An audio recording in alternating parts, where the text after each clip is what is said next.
আসসালামু আলাইকুম। আজকে একটা গুরুত্বপূর্ণ ভিডিও। ইদানিং আমাদের এলাকাতে ভালো কোনো খাবার পাচ্ছি না। যেটা পাঁচমিশালি পাচ্ছি সেটা ভুট্টা থাকে, গম থাকে, কিন্তু খাবার পরিমাণটা ভালো না, মানে খুবই বাজে।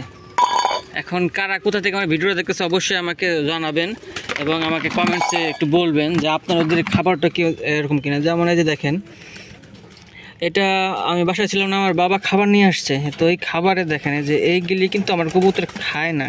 এইগুলি বলতে কি সবার কবুতর এইগুলি খায় না। তো তারপরেও এইটা মোটামুটি, যে আমার বাবা যেখান থেকে খাবারটা আনছিল মোটামুটি ভালো ভালো বলতে এটা আমার কাছে আসলে খুব একটা ভালো না। আমি যে সাভারের হেমায়তপুর থেকে যে খাবারটা নেই একটা পরিচিত আমার ভাইয়ের দোকান থেকে, তো তার খাবারটা মোটামুটি আমি একটু ভালো দেখি। তাছাড়া কারো খাবারে আমি ভালো দেখি না। যে যেমন এইগুলি আমার কবুতর খাই না। এই যে এইগুলি রিজেক্ট ভুট্টার গুঁড়া।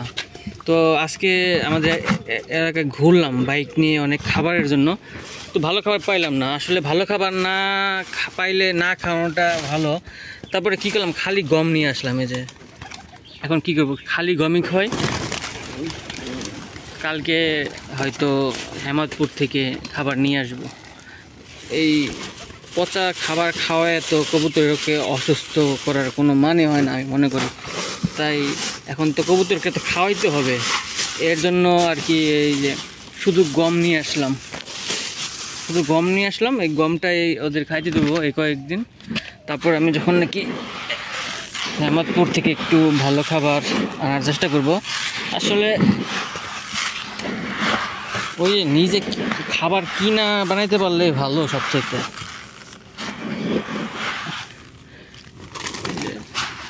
আমি তো আসলে কিনি না, আমি কখনো ওইভাবে খাওয়াই না। এই যে এলাকায় ধান পাওয়া যায়, ধান কিনা, তারপরে হলো আপনার ভুট্টা কিনে রাখলে ভুট্টার দাম পড়ে কম, ধানের দাম পড়ে কম। এগুলি কিনা মিক্স করে খাওয়াইলেই হয়। আমি তো আর ওইগুলি খাওয়াই না, সময় পাই না। এর জন্য সময় পাই না বলতে কি আমি ধান খাওয়াই না। ধান খাওয়াইলে অনেকে বলে যে কবুতরের স্বাস্থ্য নষ্ট হয়ে যায়, এর জন্য আমি আসলে ধান খাওয়াই না।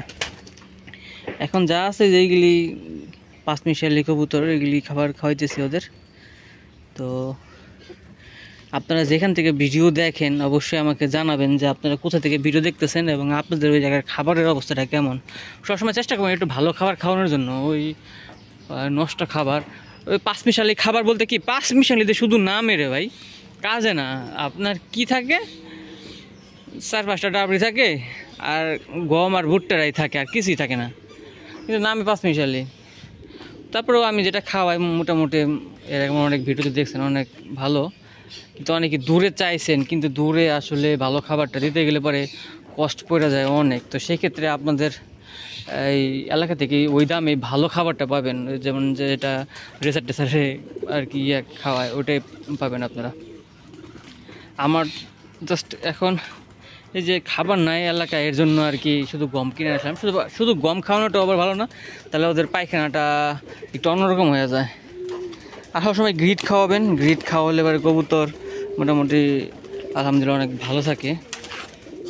যতটুকু পারি চেষ্টা করি আপনাদের সামনে তুলে দেওয়ার জন্য কবুতরের ভিডিও।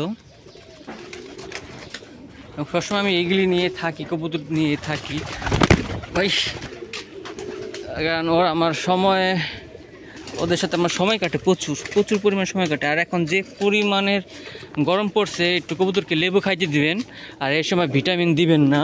গরমে প্রচুর ভিটামিন দিলে প্রচুর ঝামেলা আছে।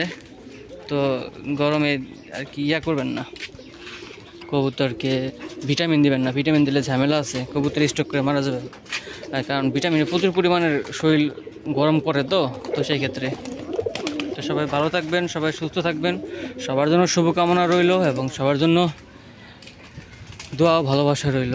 আর অনেকেই যারা আমার ভিডিও দেখেন তারা অনেকেই আমাকে কমেন্টসে বলেন যে ভাই কবুতর বিক্রি করবেন কিনা। আমি আসলে আমি নিজেই একজন কবুতর প্রেমী, আমার কবুতর বিক্রি করতে অত ভালো লাগে না। তবে বাচ্চা সেল করে দিই। তবে ইদানিং এমন একটা পরিস্থিতিতে মানে হয়ে গেছে বৃষ্টি, এই বৃষ্টির কারণে আমার কবুতর ছাড়া থাকে, তো সেই ক্ষেত্রে কবুতর শরীর ভিজা যায় আবার কবুতরের ডিমে যায় বসে, সেই ক্ষেত্রে দেখা যায় যে ডিমটা নষ্ট হয়ে যায়।